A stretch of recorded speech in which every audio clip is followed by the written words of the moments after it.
mkuu wa Dar es Salaam ndani, mkuu wa mkoa wa Tabora ndani. Inna lillahi wa inna ilaihi rajiun.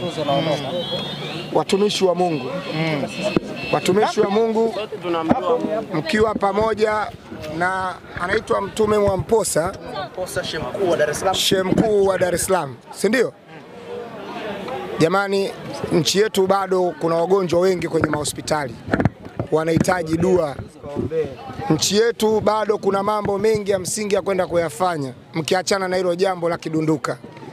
Kwa heshima mlionayo Mchungaji Mwamposa, kwa heshima ulionayo Shehe mkuu wa Dar es Salaam, ule muda ambao mnaenda kuangalia makatuni wakirukaruka, ni afadhali mkaenda kwenye mahospitali kwenda kuwaombea dua wagonjwa wakapona, ili kawa jambo kubwa kweli kuliko hilo tukio ambalo la kamkumbe.